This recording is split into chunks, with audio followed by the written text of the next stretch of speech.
Hi everyone, my name is Shannon and I'm going to be talking about the BiPAP with the Philips Respironics V60. There's going to be two parts of this BiPAP video.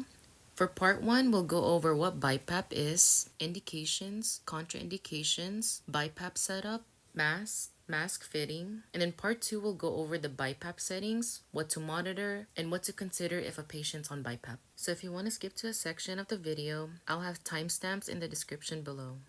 BiPAP, which stands for bilevel positive airway pressure, is one of our non-invasive ventilation mode where you have two levels of positive pressures called IPAP and EPAP.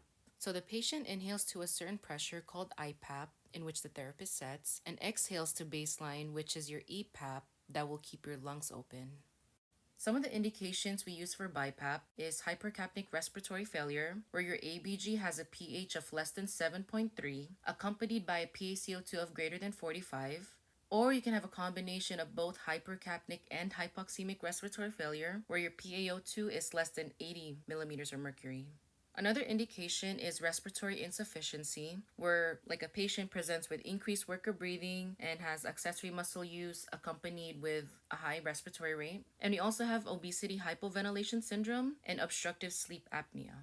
So the patient must be spontaneously breathing and be able to protect their own airway. Otherwise, they can't use the BiPAP. So the contraindications would be patients who have a lack of spontaneous drive or they're apneic, inability to maintain a patent airway, or inability to clear secretions. And for these reasons, they would have to be on invasive mechanical ventilation.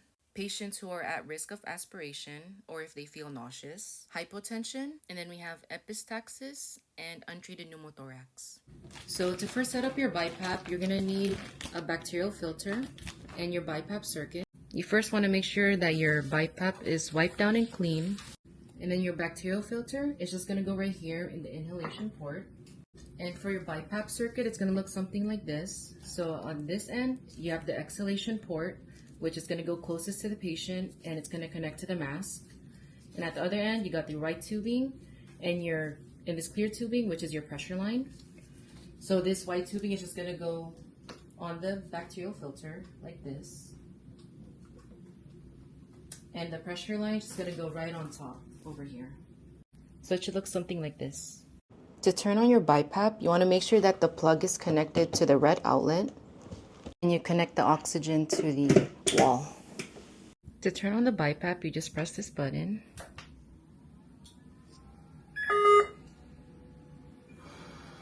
I'm gonna alarm silence.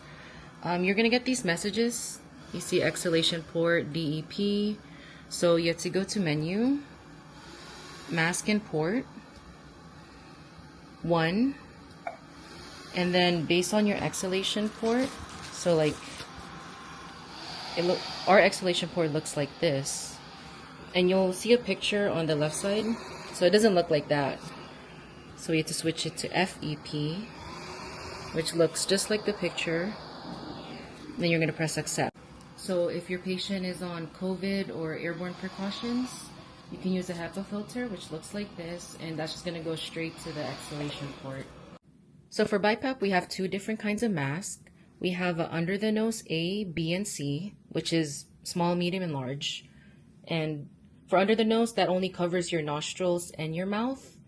And it already includes the headgear. And then the other kind of mask we have is a full face mask. So this covers your nose and mouth. We have small, medium, large, and then we also have an XL. All right, so I have Brian here who is kind enough to be part of the demonstration.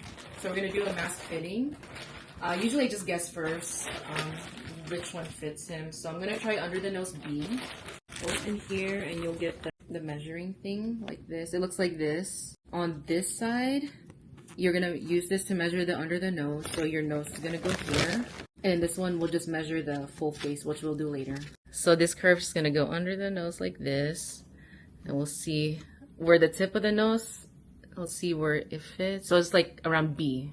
Okay, and then to measure the full face mask, it actually shows on the picture itself. So we have to measure from the bridge of the nose up into the mouth.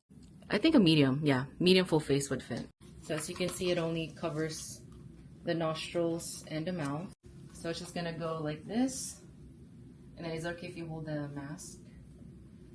And then you put the headgear around the head. And then this will just hook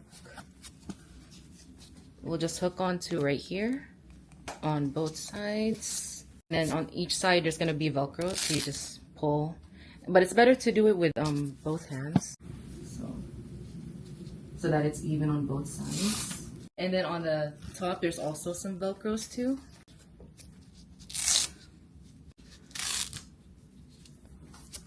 And there's also Velcro too in the back. And then you can also adjust over here for the nose bridge. How's that? Good. And I'm gonna connect the mask onto here. And I try to put it so that the exhalation port is away from the patient, because or else it's gonna be blowing on the patient. Okay, I'm just gonna turn on the BiPAP.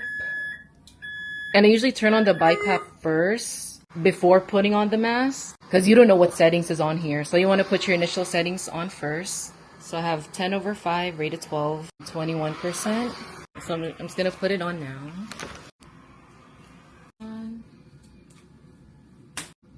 Alright.